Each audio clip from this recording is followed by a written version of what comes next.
Subscribe करें और bell दबाएं ताकि कोई खबर रह न जाए।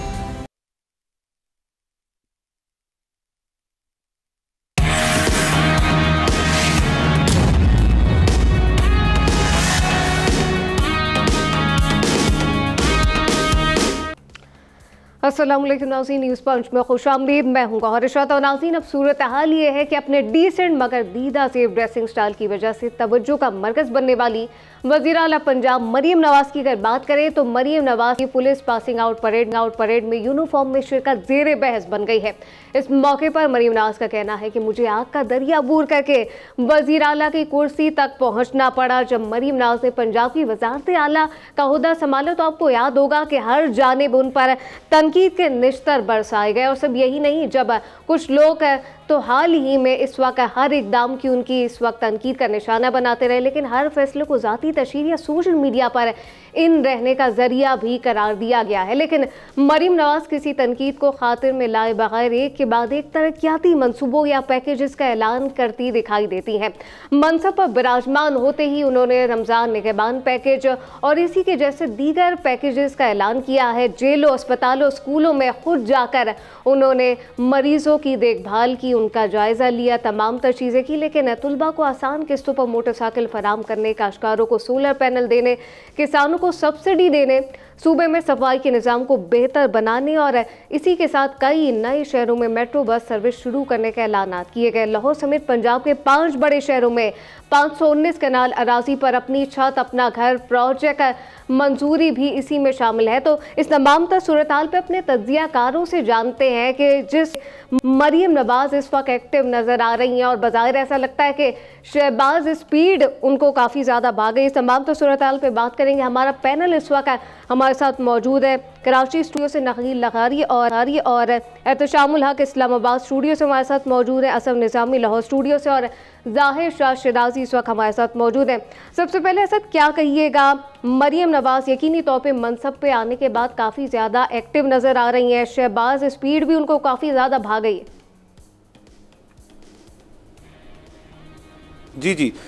जी शुक्रिया जी। उनके तनकीद से वो इस पर्टिकुलर इशू में तो बहुत ज़्यादा हो रही है सोशल मीडिया पे और जगहों पे कि उन्होंने यूनिफॉर्म क्यों पहन लिया पुलिस वाला, वो आई थिंक इतना बड़ा इशू नहीं है। वो उनके लिहाज से एक बहुत अच्छा जेस्चर था, क्योंकि ये जो पासिंग आउट परेड है इसके अंदर फोकस जो मरीम नवाज़ साहिबा का था वो विमेन कैडेट्स पे था, जो कि अभी पंजाब पुलिस के अंदर 7000 है और इस पासिंग आउट परेड में 530 विमेन जो है उन्होंने किया। इससे पहले इन्होंने लाहौर के अंदर फॉर विमेन उन्होंने एक और भी चीज़ शुरू की है कि उन्होंने एक वर्चुअल पुलिस स्टेशन की चीज़ दी है जिसमें औरतें उसको यूज़ कर सकती हैं अपने फ़ोन से विद एनोनिमिटी के साथ। उसके अलावा लाहौर के दीगर इलाकों में यूनिवर्सिटीज़ के बाहर जो उन्होंने पैनिक बटन का भी इतराफ़ किया कि वो लगेगा और आप वहाँ पे जाके अगर आप किसी मसले मसाइल में हैं तो आप उसको दबा सकते हैं। और वो ख़वातीन ओरिएंटेड काफ़ी प्रोजेक्ट्स कर रही है। मसला ये कि ये सारी चीज़ें जो हैं ये कभी सिट वेल नहीं करेंगी जो अदर दूसरी साइड ऑफ द आयल है, जो तरीके इंसाफ के सपोर्टर्स और बाकी हैं, क्योंकि उनका एक वन ट्रैक माइंड है। इसके साथ साथ जब इन्होंने शहबाज शरीफ साहब और मरीम नवाज़ साहब कुछ 1-2 हफ्ते पहले जो सारा डिबैकल हुआ था PIA के ऊपर के वो जो फ़्लाइट थी वापसी की, उसके ऊपर उन्होंने कमर्शियल फ़्लाई किया और वो पैसेंजर्स थे उनको लाहौर उतार दिया, फिर उनको वेट कराया, फिर उनको इस्लामाबाद भेजा। तो ये चीज़ें जो हैं ये सारी जो है ये प्रोटोकॉल के हट के होती हैं चीज़ें कि आप जो है कहें जी कि ऑस्टेरिटी की मद में या सोशल मीडिया लाइक्स की वजह से आप इस किस्म की चीज़ें करते हैं। ये यकीनन ये पुलिस यूनिफॉर्म वाली चीज़ भी है, ये उन्होंने इसलिए की, शायद इसके ऊपर किसी ने मुकदमा भी कर दिया, लेकिन ये इतना मेरे लिए बड़ा इशू नहीं है क्योंकि पुलिस की वर्दी तो फिर हमारे जो TV चैनल्स के ऊपर कॉमेडिक शोज़ होते हैं उस पर भी लोग पहनते हैं और उसके अंदर एक्टिंग करते हैं। तो फिर हर जगह तो नहीं हो सकता ना ये कि आप कहें जी कि एक तरफ बंद करें दूसरी तरफ ना बंद करें। उसके साथ साथ जो इनकी बाकी सारी चीज़ें जो हैं they will always be under scrutiny, बड़ी लेंस के साथ देखी जाएंगी। जैसे अभी पहले मुझे याद है इनकी कोई मर्सिडीज़ गाड़ी जो थी उसके टायरों का बड़ा हुआ था जी, वो 6 करोड़ रुपए के टायर हैं। ये सारा कुछ जो है इनको फेस करना पड़ेगा and it's not as if के किसी भी चीफ मिनिस्टर को फेस नहीं करना पड़ता। आपने थोड़ा शहबाज शरीफ साहब का भी हवाला दिया तो वो भी जो भी चीज़ करते थे वो उनको देखनी पड़ेगी। लेकिन ये हमने देखा है कि मरीम नवाज़ साहिबा का एटलीस्ट ये कि थोड़ा तजर्बा इनका सोशल मीडिया की हद तक ज़्यादा है। इन्होंने नून लीग का मीडिया विंग भी एक दौर में संभाला था जब इनके वालिद साहब प्राइम मिनिस्टर होते थे और जब वो प्राइम मिनिस्टरशिप से उतरे तो तब भी इन्हीं को वो ओहदा दिया था। तो आई थिंक वो इस चीज़ को कवर अच्छी तरह कर लेंगी। ये फिर again this is noise in the बात। लेकिन कि उनकी डिलीवरी जो है कुछ भी कहना इन सब चीज़ों के बाद क्या होगा। लेकिन लगारी साहब, आप समझते हैं जिस तरह से अगर आप कभी बहुत जल्दी में भी काम करते हैं तो कुछ गलतियां भी हो जाती हैं, लेकिन मरियम नवाज की शहबाज स्पीड को किस तरह देख रहे हैं? पहली बात यह है कि सिविलियन जब वर्दी पहन लेते हैं तो फिर हमें कुछ दूसरा उसका मतलब भी लिया जा सकता है, इसका सेरेमोनियल एक और मतलब भी होता है। बहरहाल एक तो ये कि जमहूरियत है और जमहूरी अमल चल रहा है और एक वज़ीर आला के तौर पर उन्होंने ये यूनिफॉर्म पहनी है। यूनिफॉर्म में अच्छी लग रही थी, वैसे भी वो अपने सलीके से अपने लिबास का इंतखाब करती हैं, लेकिन मैं ये समझता हूँ कि वो जिस रफ्तार से काम लेकर आगे बढ़ रही हैं और अगर उसका पर्पज़ ये है कि सोशल मीडिया पर इसको लिया जाए या सोशल मीडिया पर इसकी एक अच्छी मकबूलियत बने, तो एक पहलू ये भी हो सकता है कि जी ये भी पेश नज़र रखना चाहिए कि क्या सोशल मीडिया ही ग्राउंड रियलिटी है या ग्राउंड रियलिटी और चीज़ है। असल मसाइल उन्हें पंजाब में देखने चाहिए। पंजाब के दो बड़े मेजर सेगमेंट्स हैं और एक जो सराइकी बेल्ट है और एक पंजाब है। वहाँ पर महरूमियाँ हैं, बहुत ज़्यादा लोगों में अफलास है, गुर्बत है, नादारी है। अगर वो जाएं राजनपुर में, जाएं अगर वो लिया में, जाएं अगर मुजफ्फरगढ़ में, जाकर वो रहीम यार ख़ान के उन इलाकों में जाएं जहाँ पर अभी पानी नहीं पहुँचा है, अगर वो भावलपुर के उन इलाकों में जाएं यहाँ पर इंसान और जानवर एक ही जो है वो जगह से पानी पीते हैं, तो उन जगहों पर भी तवज्जो देनी चाहिए। ठीक है, वो बड़े शहरों में बड़ी तवज्जो दे रही हैं और स्कूलों और अस्पतालों का रुख भी कर रही हैं, लेकिन उन्हें ये भी देखना चाहिए कि पंजाब में आबादी के एक बड़े हिस्से को अभी तक तो बुनियादी चीज़ों तक रसाई नहीं है, यानी पीने का साफ़ पानी आबादी के एक बड़े हिस्से को अब भी दस्तयाब नहीं है। उस तरफ भी अगर तवज्जो दें, ज़रूर जाएं अस्पतालों में, ज़रूर जाएं जेलों की हालात देखने के लिए, और ज़रूर उन्हें जाना चाहिए कि जनाब जो रमज़ान पैकेज दिया था उसको भी लेना चाहिए, सस्ती रोटी को भी देखना चाहिए, लेकिन जहाँ आबादी का एक बड़ा हिस्सा गैर इंसानी माहौल में रहता है उसे भी ज़रूर देखना चाहिए। आपको अंदाज़ा होना चाहिए कि गुर्बत में पंजाब का ज़िला राजनपुर जो है वो सबसे आगे है पाकिस्तान भर में। जो ज़िले सबसे ज़्यादा नज़रअंदाज किए हुए हैं उनमें शामिल है। उन्हें ज़िंदगी में आगे ले जाना है। लोग एक अरसे से मुतालबा कर रहे हैं कि जनाब जामपुर को ज़िला बनाया जाए, दाजल को जो है तहसील का दर्जा दिया जाए, बहुत से और मुतालबात भी हैं, लेकिन इन चीज़ों को उन्हें देखना होगा और उन्हें हल भी करना होगा। यकीनी तौर पे मसाइल हैं, लेकिन साथ साथ किसान भी बड़े परेशान हैं। एक तरफ तो मरीम नवाज के किसान कार्ड की मंजूरी, काश्तकारों को 60% सब्सिडी पर 56 इकसाम की ज़राई मशीनरी की अगर बात करें देने के फैसले भी हैं, लेकिन बज़ाहिर एहतशाम साहब किसान काफ़ी ज़्यादा परेशान है। एक जाने तो हम देख रहे हैं कि मरीम नवाज काफ़ी एक्टिवली काम कर रही है, लेकिन एक ये सूरत हाल भी है। देखिए, बुनियादी तौर पे तो गौर मुझे लगता है कि वो यूनिफॉर्म पहनने में तो हम यहाँ हमारे पंजाब में कहते हैं ना, शौक दा कोई मुल नहीं। तो वो कुछ दिन पहले उन्होंने एक जगह कहा था मरीम नवाज साहब ने कि मेरा दिल चाहता है कि मैं पुलिस की यूनिफॉर्म पहनूं, तो आज उन्होंने पहन ली है। अब देखें, इस पर तनकीद भी हो रही है, हक़ में भी बड़ी बातें कर रहे हैं, लेकिन मसला ये है कि हकीकी कारकर्दगी की बजाय अब ये बस वर्ड ये हो गया कि जी प्लेइंग टू द गैलरीज, सियासी माइलेज लेने की कोशिश करें तो बस सब कुछ हो जाएगा। देखिए, अच्छे काम भी किए हैं, जैसा लगारी साहब कह रहे हैं, रोटी सस्ती बहुत बड़ी बात है, बजाय छोटी सी बात है। मतलब 16 रुपये की रोटी, 20 रुपये का नान। आप पंजाब में गरीब लोग हैं, उनसे पूछे जाके। इस तरह और अच्छे अच्छे काम भी है जिनका मैं नहीं चाहता, आपने जिक्र भी कर दिया, लेके 20,000 मोटरसाइकिल वो दे रहे हैं। देखें, 20,000 मोटरसाइकिल, 1 लाख रुपए भी का मोटरसाइकिल आप लेना तो ये 2 अरब रुपया बन जाता है। फिर ख़वातीन जो पढ़ने वाली हैं, यूनिवर्सिटियों में जाती हैं, उनकी लिए स्कूटी, सोलर पैनल और बहुत सारी चीज़ें। लेकिन मेरा ख्याल है जो असल बात जो करने वाली है ना, अब देखें, इन्होंने ऐलान किया था कि 1 महीने के अंदर पूरे पंजाब में पूरा क्रिकेट ख़ास तौर पे लाहौर से ख़त्म कर दिया जाए। 30 सेक्रेटरी को कहा भी उन्होंने, लेकिन अभी तक बात नहीं बनी। शॉपिंग बैग का उठाना, लेकिन असल बात यह है कि जी आपकी कारकर्दगी देखी जाएगी, पॉपुलेशन ग्रोथ आसमान पे पहुंच गई है, खाने वाले इतने मुंह हैं, और फिर परफॉर्मेंस इस लिहाज से देखी जाएगी कि लॉ एंड ऑर्डर कराची की तरह लाहौर में भी आप देखने वारदातें शुरू हो गई हैं। गवर्नेंस का मामला ठीक नहीं है, लेकिन कहा जा रहा है कि जी मुकाबला तो PTI का करना है। भाई PTI का मुकाबला भले आप करें, लेकिन क्रॉस में आपने देखें कि 5 साल के बाद, बल्कि 5 साल क्या 100 दिन में 5 दिन रह गए हैं। 100 दिन की कारकर्दगी पूरी दुनिया में देखी जाती है। प्रेसिडेंट रूजवेल्ट के ज़माने में ये ईजाद हुई थी टर्म, उससे हर दफ़ा निकल के आती है। बानी PTI ने 100 दिन मांगे थे, आपको याद है। उन्होंने कहा 100 दिन की बात नहीं, फिर उन्होंने 6 महीने मांगे, साल मांगा, फिर कुछ बात नहीं बनी, फिर उन्होंने कहा जी एक टर्म भी काफ़ी है, 5 साल की काफ़ी नहीं होती। लेकिन सवाल ये है कि ये तो बड़ी एक्सपीरियंस है इस लिहाज से कि इनके वालिद साहब हैं, फिर हर वक्त हम देखते हैं साथ रहते हैं, परवेज़ रशीद साहब हैं। ये अलग बात है कि मेन स्ट्रीम पॉलिटिक्स पे जो बंदे उनके साथ इफ्कर नहीं है, वहाँ पे क़यादत का फुकदान है पंजाब में। अभी देख रहे हैं पंजाब में जो असल लीडर्स हैं, चाहे वो राना सनाउल्लाह हैं, कुछ और लोग हैं पीछे, लेकिन बहरहाल ये सियासी तौर पे तो फ़ायदा उठाने की बात है। सोशल मीडिया बहरहाल कहा जा रहा है उनके 20 कैमरामैन हैं, 10-12 कैमरामैन हैं, एक बड़ी लंबी चौड़ी सोशल मीडिया टीम है। और सुबह से शाम तक उनका काम ही होता है कि जी हमने किस तरह कार्रवाई करके वो दिखाना है, मरीम नवाज़ को कैसे उठाना है। चलें ये भी आप करें, लेकिन प्रोसेस में जहाँ आपने अच्छे काम किए हैं, साथ साथ बड़े काम करने वाले हैं, वो गवर्नेंस का सीरियस इशू है, लॉ एंड ऑर्डर का मसला है, जॉब क्रिएशन नहीं हो रही, इंडस्ट्री लगानी है आपने, कैसी होगी, इन्वेस्टर को लेके आना है। अभी पंजाब में भी और कराची में भी 250 टेक्सटाइल मिलें बंद हो गई हैं, लोग भाग भाग के जा रहे हैं किसी और मुल्क में। तो ये चीज़ें देखनी होंगी कि यहाँ पे वो क्या करती हैं। तो चलें ठीक है, आज ये वाक़या हुआ, इसको बड़े बाय द वे वो एक साहब कोर्ट में चले गए हैं वर्दी पहनने के जरूरी है। लेकिन जाहिर शराजी साहब, आप इत्तेफाक करते हैं जिस तरह से एहतशाम साहब फरमा रहे हैं? देखिए, मेरे ख्याल लगारी साहब ने जो बात की, एहतशाम साहब ने बात की, बिल्कुल मेरे ख्याल में 2 चीज़ें हैं। मीडिया हाइप और सोशल मीडिया बिल्कुल ज़रूरत है। सिर्फ मरीम नवाज़ साहिबा के साथ 20 कैमरामैन नहीं, इससे पहले जो हमारे फॉर्मर डिक्टेटर प्रेसिडेंट मुशर्रफ थे, उनके लिए बाकायदा एक 20-22 बंदों की टीम थी जो उनको बताते थे कि आपने हाथ का मिलाना है, आंखें कैसे लानी है, ऊपर कैसे देखना है, नीचे। ये एक अपनी जगह पे चीज़ है।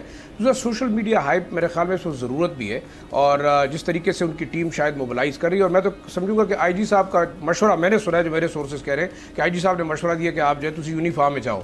तो मेरे ख्याल में IG साहब ने बड़ा अच्छा मशवरा दिया, और शायद वो उन्होंने क्लिक भी किया सोशल मीडिया पे भी, चाहे वो नेगेटिव प्रोपेगेंडा आप कह लें, लेकिन ज़्यादा हाइप क्रिएट हुई। आज वो हेडलाइंस में थी और कल भी अखबारों की हेडलाइंस में होंगी।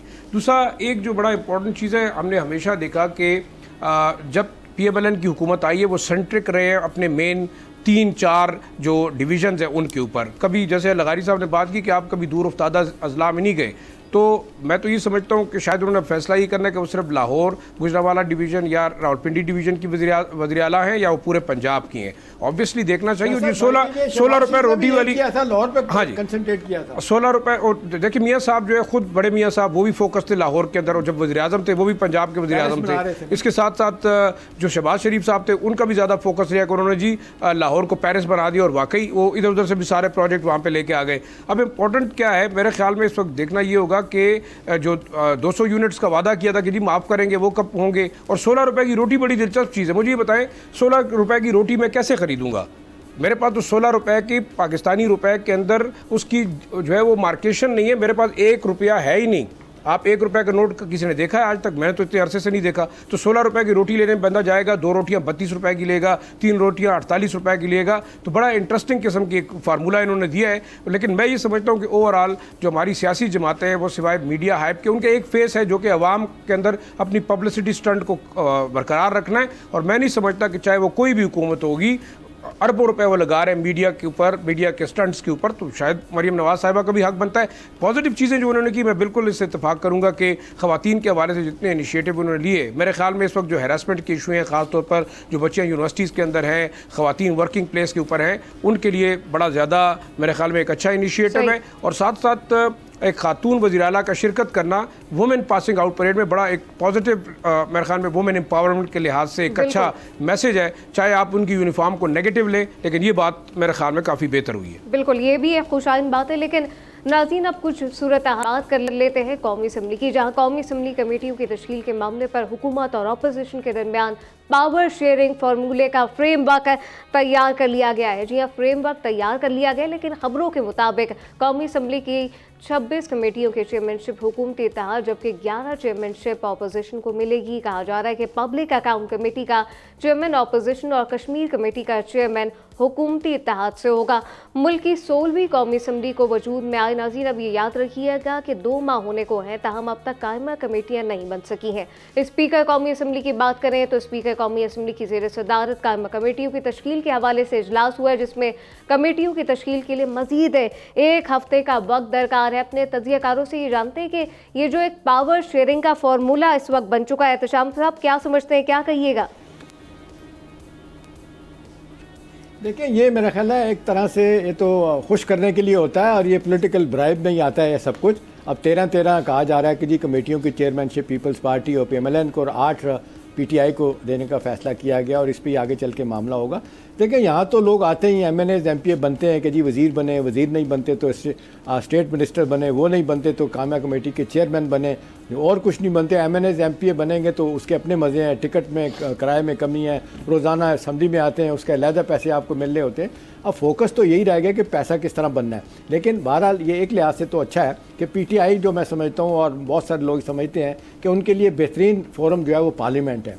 यहाँ आएंगे, अब ज़ाहिर है चेयरमैनशिप अगर उनको 8 कमेटियों को मिलेगी तो बड़ा सॉलिड तरीके से वो अच्छा बुरा काम देखना उसको देख सकेंगे। जो समझते हैं कि जी जहाँ गलत काम हो रहा है और एक पार्टी अपनी मर्ज़ी के प्रोजेक्ट लेके आ रही है वहाँ पे वो रुकवाया जाएगा। तो मेरा ख्याल है बेहतरीन फोरम यही है, ये तो करना पड़ेगा। ये बहुत अरसे से काम ड्यू था, नहीं हो रहा था। अब सवाल है कि 2 चीज़ें हैं, ये पब्लिक अकाउंट्स कमेटी और अपोजिशन लीडर। अपोजिशन लीडर तो हमेशा आता ही, हमने देखा कि वो गौर आता है, अपोजिशन से आता है। पब्लिक अकाउंट्स कमेटी का वो कहीं आइन में नहीं लिखा हुआ कि वो अपोजिशन के मिलेगी। ये हमने देखा पीपल्स पार्टी के ज़माने, नवाज शरीफ साहब के ज़माने में तय हो गया था कि ये भी जो है ना वो अपोजिशन से होगा। तो ग्रेस तो यही शो करती है कि जी अपोजिशन को दे दिया जाए। लेकिन सवाल तो इस वक्त ये है कि जो लड़ाई हो रही है, जिस अंदाज से आपने देखे पाकिस्तान की तारीख में गौर, ये हम पहली असम्बली देख रहे हैं कि जिस दिन इजलास होता है और जो मारदार होती है, एक्विजिशन, काउंटर एक्विजिशन, इल्ज़ामात की बारिश, चलने नहीं देना, कागज़ कापियाँ फाड़ी जा रही हैं, तो लोग यही कह रहे हैं कि भी ये अगरचे अच्छी बात नहीं है लेकिन इनको यहीं रहना चाहिए।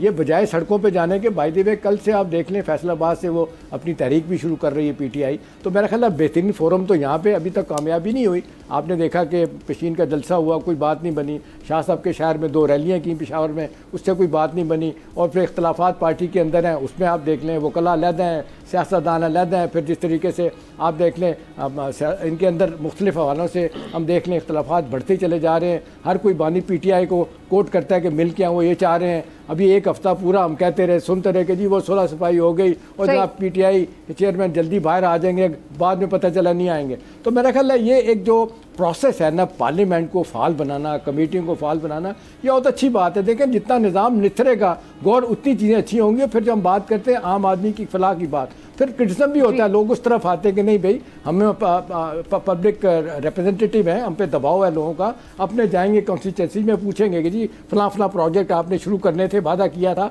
गुर्बत में खात्मे का, जॉब क्रिएशन का और चीज़ों का, वो किया कि नहीं। तो एक दबाव में होगा, बजाय इसके कि पता चले कि जी लड़ाई सड़कों पर हो रही है, नुकसान मुल्क का भी हो रहा है, पार्टियों का भी हो रहा है, तमाम तर चीज़ें भी हैं। लेकिन ये पावर शेयरिंग के फॉर्मूले पे आगे भी चल के अपने मेहमान, लेकिन अभी वक्त हुआ एक ब्रेक का।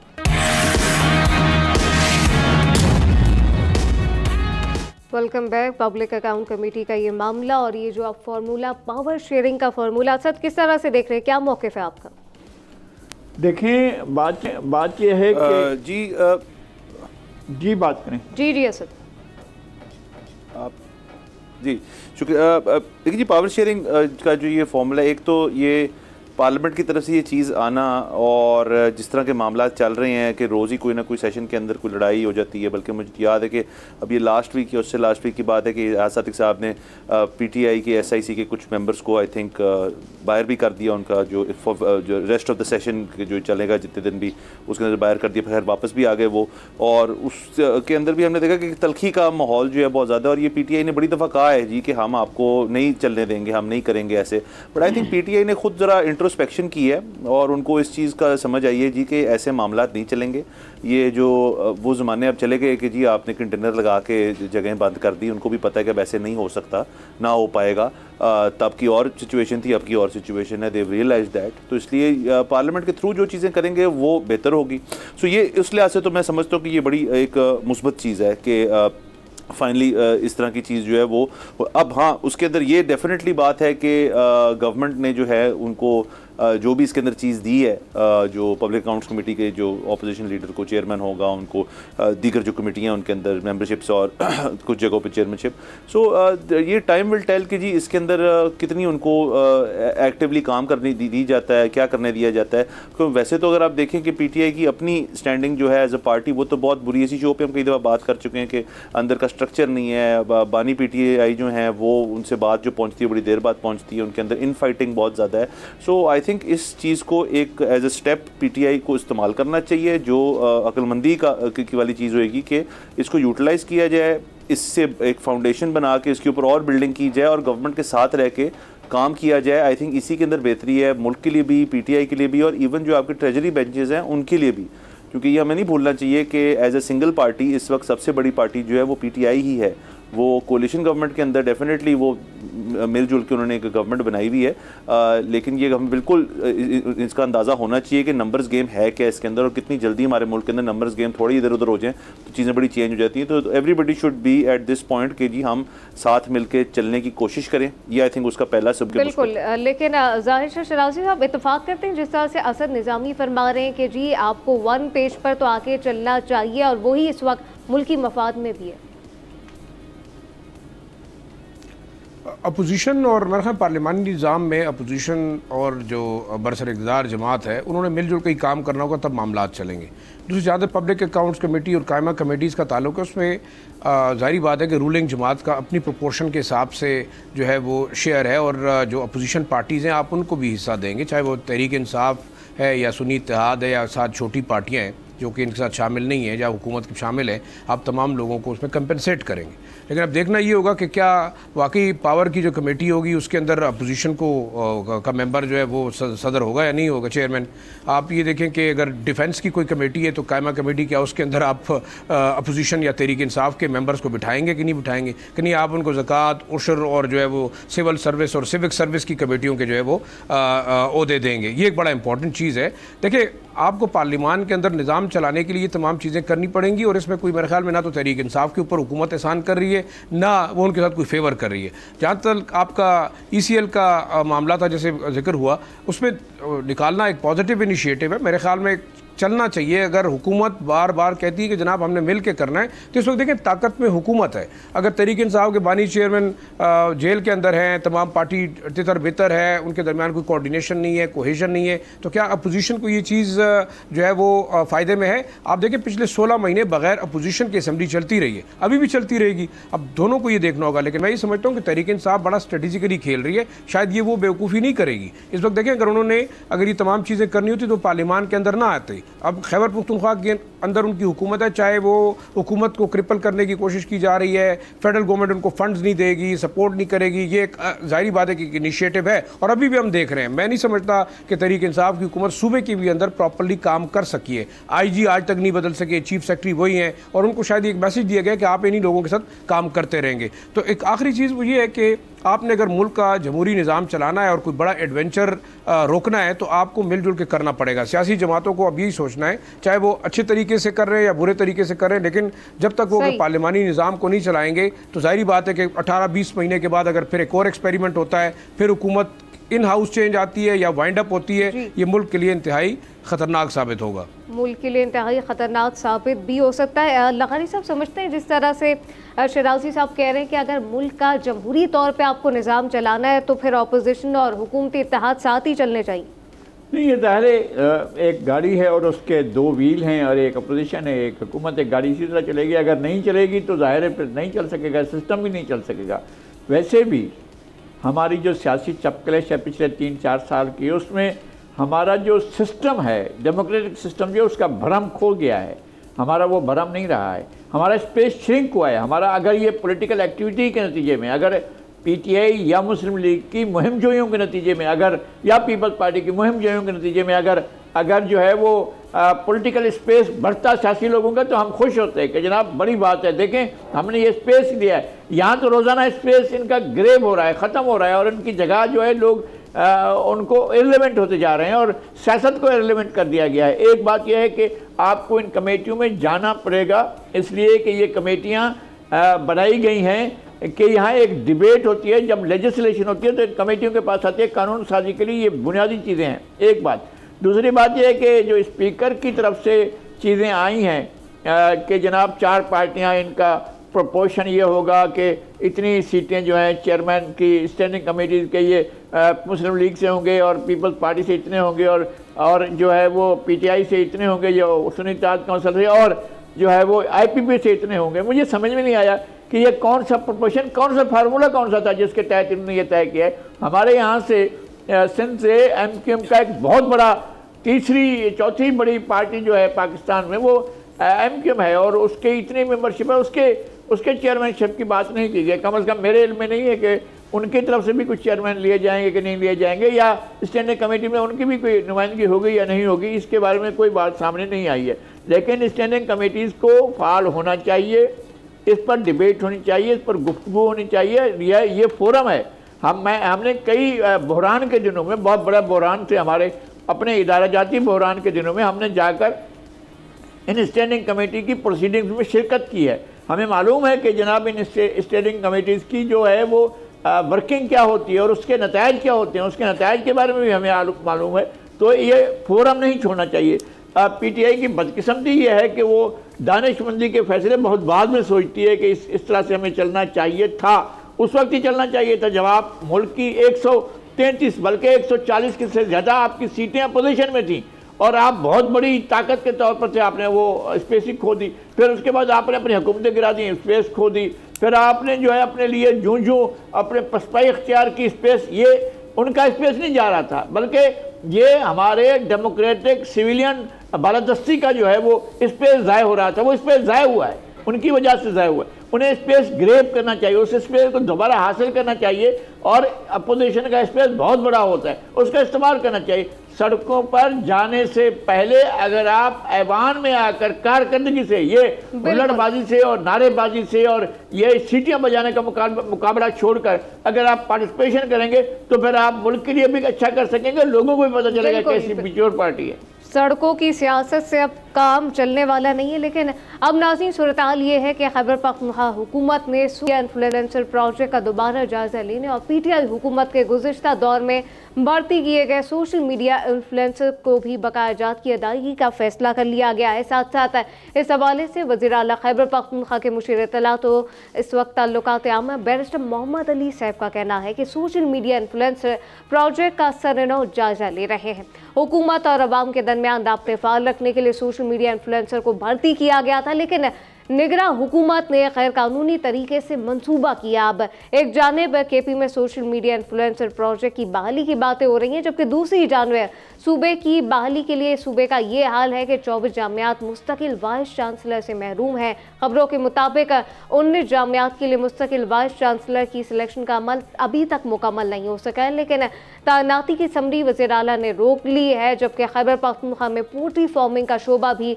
जवाल का शिकार है और शोबा सेहत भी बदहाली की तस्वीर पेश करता दिखाई देता है। इस तमाम सूरत हाल में फिर सवाल ये खड़ा होता है कि KP हुकूमत की तरजीहात आखिर हैं क्या, और सोशल मीडिया के जरिए हुकूमती तशहीर और अवामी राब्ते बढ़ाना, प्रोपेगेंडा करना है, या अवाम की फलाह बहबूद के लिए भी काम करना है। शराजी साहब क्या समझते हैं, इस तरह से KP की जो हुकूमत है किस तरह से देख रहे हैं, ये बाकई अवाम की फलाह बहबूद के लिए कोई काम नजर आ रहे हैं मुस्तकबिल में? देखिए, मेरे ख्याल में पहली बात जो आपने सोशल मीडिया इन्फ्लुएंसर की उसमें कोई दूसरी राय मेरे ख्याल में नहीं है कि वो प्रोजेक्ट वाकई पिछली हुकूमत ने अपनी प्रमोशन के लिए इस्तेमाल किया, जो हर हुकूमत करती है। लेकिन उस पर एक जो ट्विस्ट आया वो था केयर टेकर गवर्नमेंट का गलत डिसीजन, और उन्होंने उसको मिस इंटरप्रेट किया, इसमें भी कोई शक नहीं, और उन्होंने गैर कानूनी तौर पर उस प्रोजेक्ट को वाइंड अप किया। और वो जो बच्चे बच्चियाँ थे वो बिल्कुल, मैं उसका खुद विटनेस हो सकता हूँ कि बेशक वो जिस जमात से भी ताल्लुक़ रखते थे वो एटलीस्ट मेरे ख्याल में मेरिट के ऊपर थे, और उन्होंने सिर्फ सूबे के अंदर अच्छे कामों को जो है प्रोजेक्ट किया। बाकी अगर तहरीक इंसाफ और उनका सोशल मीडिया विंग जो भी करता रहा है, उन ट्वीट्स को और उन चीज़ों को आगे बढ़ाता रहा है, वो एक हकीकत है कि उसको ट्विस्ट किया गया। दूसरी बात जो आपने जामियात की बड़ा सीरियस इशू है, और मेरे ख्याल में इसमें हम कह सकते हैं ना कि इट इज़ स्मेलिंग फाउल, और उसकी रीज़न ये है कि इस वक्त जो सूबाई हुकूमत है, वज़ीर आला ने समरी भी रोकी, और तकरीबन इस वक्त आप 19 नहीं बल्कि तमाम की तमाम जामियात जितनी भी है वो वाइस चांसलर्स के बगैर है। इसमें दो शायद राय हो सकती हैं। एक तो शायद मौजूदा जो हुकूमत है वो अपनी मर्जी के वाइस चांसलर लगवाना चाहती है,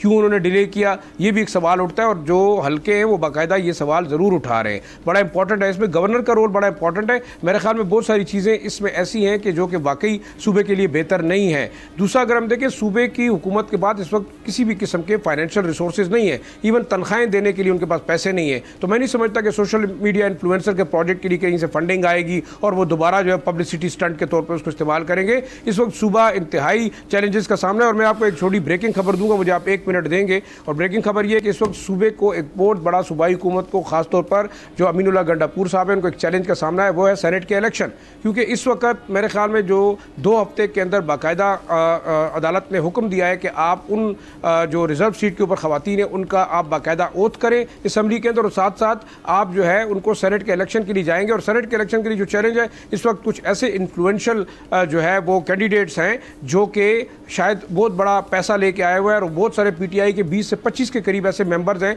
जिनके, जो मेरी इत्तलात के मुताबिक, शायद वो स्लिप हो सकते हैं। उसकी वजह क्या है कि ये इन लोगों को मिनिस्ट्रियाँ नहीं मिली, इन लोगों को जो है वो मरात नहीं मिली जो इनका वादा किया गया था। तो ये मेरे ख्याल में एक बड़ा चैलेंज होगा, और ये अमीनुल्लाह गंडापुर के लिए बड़ा चैलेंज इसलिए होगा कि बानी PTI जो है वो शायद फोकस कर रहे हैं कि इस चीज़ को सेनेट के अंदर अगर तहरीक इंसाफ की 1 या 2 सीटें जाती हैं तो बहुत बड़ा नुकसान होगा। और इसमें जो अभी अभी जमीयत उलमा इस्लाम को छोड़कर शामिल हुए पीपल्स पार्टी के अंदर तला महमूद साहब, वो एक बड़ा रोल प्ले कर रहे हैं, क्योंकि पीपल्स पार्टी की कोशिश है कि उनको वो एक जनरल सीट ऊपर लेके आए। जनरल सीट के ऊपर आएंगे तो उनको जितने मेंबर्स की तादाद की ज़रूरत है वो लेंगे PTI से। तो मेरे ख्याल में इस वक्त जो बड़ा चैलेंज है, और आज वज़ीर आला साहब जो है वो इस वक्त इस्लामाबाद में भी है, तो मेरे ख्याल में कोई मुशावरत भी हो रही है कि क्या किया जाए। लगता यही है कि इन तमाम मेंबर्स को राज़ी करने के लिए कम से कम 30-40 ऐसी कायमा कमेटियाँ हैं, पब्लिक अकाउंट कमेटियाँ कि जिनके चेयरमैन बनाया जाएगा इनको KP के अंदर, तो शायद ये राज़ी हो जाए। वरना मेरे ख्याल में बड़ा चैलेंज है इस वक्त जो है वो सूबाई हुकूमत अमीनुल्लाह गंडापुर के लिए कि जो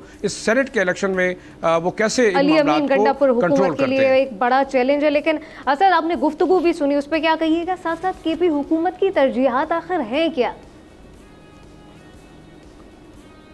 जी असद। जी शुक्रिया जी। अच्छा जी, ये सबसे पहले तो ये सोशल मीडिया वाली इन्फ्लुएंसर्स वाली चीज़ पे जी, ये 1360 लगभग सोशल मीडिया इन्फ्लुएंसर्स रखे गए थे, फिर इनसे काम करवाया गया था। उसके बाद ये केयरटेकर गवर्नमेंट में भी इन्होंने इनको हटा दिया। उसके अलावा ये नैब की इंक्वायरी भी एक हुई थी इसके ऊपर 2023 के अंदर गालिबन। तो ये हमेशा से थोड़ा टेंटेड रहा है ये सारा प्रोजेक्ट जो है। उसकी वजह ये है कि शायद ये इन्फ्लुएंसर्स जो हैं इन्होंने शायद इस किस्म की कोई चीज़ नहीं की हो, फेक न्यूज़ या प्रोपेगेंडा की।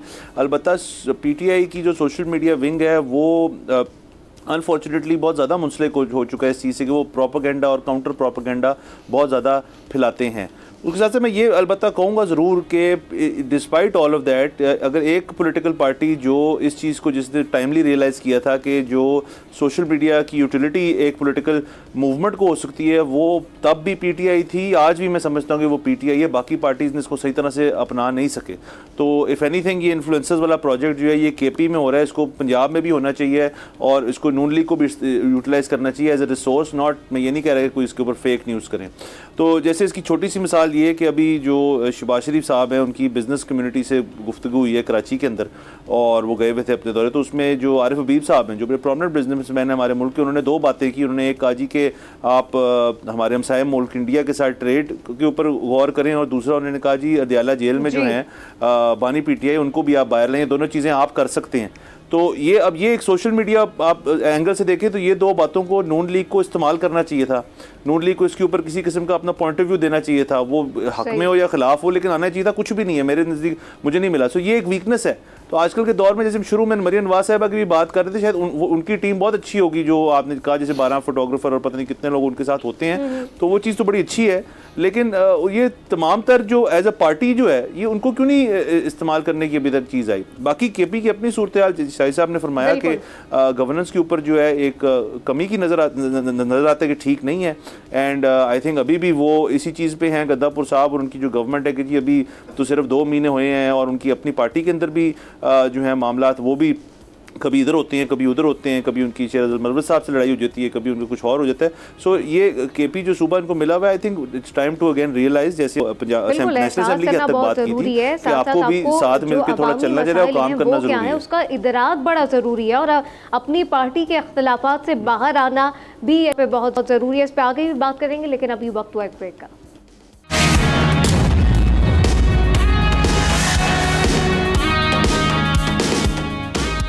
Welcome back. अली अमीन का तर्ज सियासत इस वक्त सूबे को नुकसान पहुंचाता हुआ दिखाई देता है। लगाई सब क्या समझते हैं, KP हुकूमत की आखिर तरजीहात है क्या?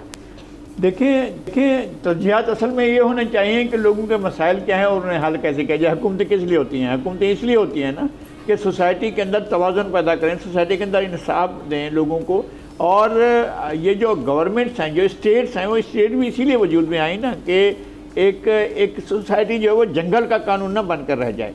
और जहाँ तक इसकी बात है कि मीडिया इन्फ्लुएंसर्स जो हैं उनकी हायरिंग की बातें ठीक कहा है हमारे जनाब ज़ाहिर शाह साहब ने कि ये फ़ाल जो है यहाँ खैबर पख्तूनख्वा की हद तक रही है, लेकिन उसमें एक पूरी ट्रेनिंग की गई है। गालियाँ जो हैं इतनी सिखाई गई कि वो जो PTI का नैरेटिव बना गालियों वाला, वो इससे ज़्यादा इस्टेब्लिश हुआ। इस सिलसिले में जो नाकाम तरीन जो मीडिया का, सोशल मीडिया का इस्तेमाल है वो तो सिंध में होता है। सिंध में तो टोटल जो भी हायरिंग हुई है वो सब बेकार है और उसका कोई आउटपुट नहीं निकला है। लेकिन वहाँ का बहुत ज़्यादा कामयाब है और उसी ने PTI की साख को भी बनाया, साख को बरकरार भी रखा। लेकिन हमारे अखलाकियात का जनाजा निकल गया इस पूरे के पूरे अमल में, कि इसलिए कि सोशल मीडिया ने रेगुलर मीडिया के मुकाबले में कोई बड़ी चीज़ बनकर नहीं साबित हुआ है, कोई चीज़ भी साबित नहीं। आप देखें सही, बड़े बड़े नामवर लोग किस तरह की जो है वो ट्वीट्स कर रहे हैं, किस तरह की वो पोस्टर डाल रहे हैं एक्स के अंदर, किस तरह की वो दूसरे अपना सोशल मीडिया के जो आउटलेट्स हैं उनका इस्तेमाल कैसे करते हैं। और ख़ुद इन लोगों से जिन लोगों को बाकायदा हायर किया गया, तनख्वाहों पर रखा गया, वो कौन सा काम कर रहे हैं। और ये सब कुछ किसी से ढका छुपा नहीं है। तो शाम साहब इत्तेफाक करते हैं लगारी साहब की बात से? ये बिल्कुल ठीक कह रहे हैं लगारी साहब। देखें, दो चीज़ें हो रही हैं ना PTI का पंजाब और KP के हवाले से। पंजाब में क़यादत का फुकतान है, मियाँ असलम इकबाल, हमाद अजहर जैसे लोग जो है ना वो सियासी मंदिर से गायब हैं, कोई देखने वाला नहीं पार्टी को। और दूसरी तरफ KP का जो है ना वो जिस तरह ज़ाहिर शाह बता रहे हैं शदीद माशी बुरान का वो शिकार है, फिर भी लड़ने के लिए तैयार है। लेकिन बात यह है गौर के सोशल मीडिया को अगर सामने रखा जाए ना, तो अब मैं तो ये अक्सर कहता हूँ कि PTI ने लोगों की खोपड़ियों में ड्रिल करके सुराख करके अपना बयानिया डाल दिया। और आपने देखा PML ने, पीपल्स पार्टी ने नए नए बयानिया बनाए, ख़ासतौर पर PML ने नहीं बात बनी। मरियम नवाज साहब, आपको याद है नवाज साहब के ज़माने में 40 मेंबर की एक मीडिया स्ट्रॉन्ग टीम थी, बड़ी ज़बरदस्त पैसों पे हायर की, जिसमें बड़ा क्रिटिसिज्म भी हुआ। वो बैठती थी यहाँ पे PM हाउस में, लेकिन बात नहीं बनी। लेकिन इस स्टेज पे जो मामला हो रहा है ना, ख़ास तौर पे KP रिसीविंग एंड पे है। अभी देख लें उनकी मर्ज़ी के पुलिस ऑफिसर जो हैं और ब्यूरोक्रेट्स वहाँ बैठे हैं, उन्हीं हटाए गए, जिनके बारे में उन्होंने शिकायत की थी कि जी ज़िमनी इंतखाब अपना 8 फरवरी के इलेक्शन में इन्होंने कुछ काम दिखाया हमारे ख़िलाफ़, वो बात नहीं बनी। अब सवाल ये है कि आपने मरकज़ से पैसे भी लेने हैं, लड़ाई झगड़ा भी करना है, फिर इनके अंदर झगड़े हैं। अभी इतलात ये हैं कि काबीना में KP में जो लोग बैठे हुए हैं वो इतने मजबूत तकड़े बंदे हैं गौर के, वो हर बंदा जो है ना वो बड़े फैसले में अपना हिस्सा मांग रहा है। अब ये तो रवायत बन गई है खाने पीने की। अभी ज़ाहिर शाह बात कर रहे थे गवर्नर की, हमारी तो तलाश है कि तला महमूद साहब जो खुद गवर्नर बनने के लिए पता नहीं कितने करोड़ देना चाहते हैं, और जो बैठे हैं इस वक्त इंतजार का शिकार है, जो कि यकीनी तौर पे किसी तौर भी मुनासिब नहीं है। फिल वक्त के लिए मुझे और मेरे पैनल को दीजिए इजाज़त।